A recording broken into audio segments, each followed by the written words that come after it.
Menguji mana poin yang benar, faktual, mana yang merupakan rencana target masa depan, dan mana yang merupakan klaim politik sepihak, kita harus membedah pidato tersebut dengan kacamata data real terkini. Berikut adalah hasil pengecekan data atas 7 poin substansi pidato tersebut. 1. Target indikator ekonomi makro fiskal 2027. Status, benar secara prosedur, tetapi terlalu optimis, target masa depan. Analisis data. Angka kisaran pertumbuhan 5,8%, 6,5% dan defisit di bawah 2,40% adalah target resmi pemerintah dalam dokumen KEM PPKF yang memang sedang diajukan ke DPR. Namun, menyebut ekonomi bisa tumbuh hingga 6,5% di tahun 2027 dinilai para ekonom terlalu ambisius mengingat tren pertumbuhan ekonomi global yang melambat dan pertumbuhan real Indonesia beberapa tahun terakhir yang stagnan di angka 5,05%, 5,1%. Nilai tukar rupiah, angka Rp16.800, Rp17.500 USD mencerminkan realitas pelemahan nilai tukar rupiah yang terjadi di pasar keuangan saat ini. 2. Target kesejahteraan sosial. Status, target politik, belum terbukti. Analisis data. Target menurunkan kemiskinan menjadi 6,0%, 6,5% dan pengangguran ke 4,3% adalah target rencana kerja. Berdasarkan data BPS, angka kemiskinan per Maret 2024 berada di level 9,03% dan tingkat pengangguran di 4,82%. Menurunkan kemiskinan ekstrim dan makro hingga ke kepala 6 dalam waktu singkat adalah target yang sangat berat dan membutuhkan lompatan stimulus ekonomi yang luar biasa. 3. Evaluasi sistem ekonomi kebocoran kekayaan negara, outflow. Status, setengah benar, setengah hiperbola politik. Benar, klaim bahwa rasio penerimaan perpajakan Indonesia terhadap PDB, tax ratio, terendah di G20 dan di bawah tetangga ASEAN, seperti Filipina dan Malaysia, adalah benar dan sesuai data IMF OECD.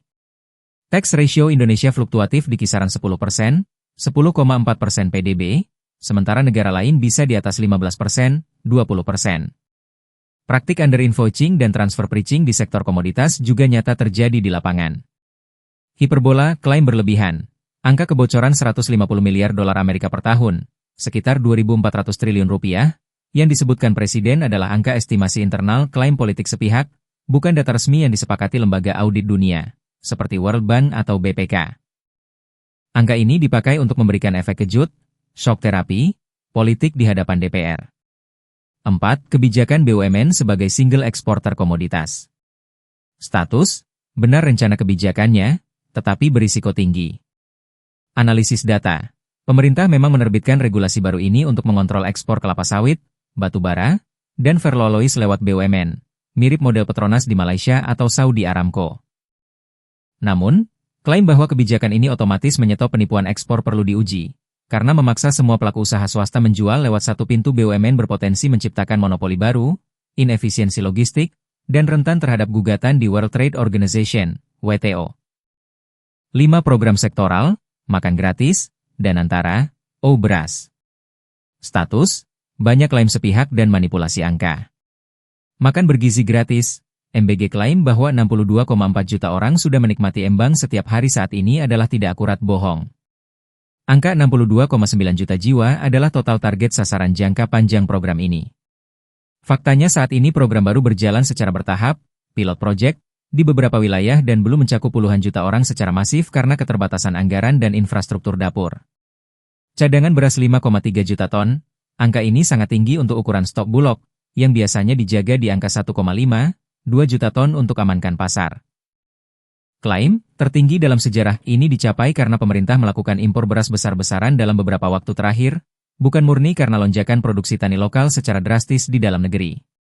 Danantara, Daya Anagata Nusantara, sebagai superholding dana kedaulatan baru dibentuk dan sedang mengonsolidasikan aset-aset BUMN besar.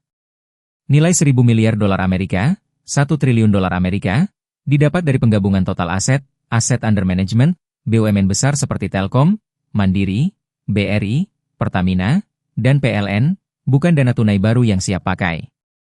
6. Reformasi birokrasi penggunaan teknologi. Status, benar kebijakannya, retorika pada ancamannya. Benar, kebijakan menaikkan gaji hakim dan guru adalah faktual dan telah ditandatangani melalui peraturan pemerintah sebagai upaya menekan korupsi yudisial. Retorika, ancaman menggunakan radar militer untuk mendeteksi bunker uang koruptor di bawah tanah adalah retorika politik. Teknologi radar bumi, ground penetrating radar, memang ada, tetapi dalam hukum acara pidana, penggeledahan aset korupsi berbasis pada intelijen keuangan, PPATK, dan pembuktian dokumen transaksi, bukan menyisir tanah secara acak menggunakan radar militer. 7. Sikap politik terhadap oposisi, PDIP. Status, benar, fakta politik terbuka. Analisis data. Secara faktual, PDI Perjuangan adalah satu-satunya partai besar yang memutuskan berada di luar kabinet pemerintahan saat ini. Pengakuan terbuka Presiden di mimbar DPR mengenai peran penting oposisi dan apresiasinya terhadap Megawati Soekarno Putri adalah fakta dinamika politik real pasca pemilu untuk mencairkan ketegangan antar elit. Kesimpulan singkat, pidato ini dominan berisi data target masa depan yang sangat optimis dan beberapa klaim pencapaian yang angkanya digelembungkan untuk konsumsi politik, seperti klaim jutaan penerima makan gratis yang aslinya masih berupa target total sasaran. Namun, evaluasi mengenai lemahnya penerimaan pajak Indonesia, tax ratio, dan adanya kecurangan ekspor komoditas adalah fakta yang akurat.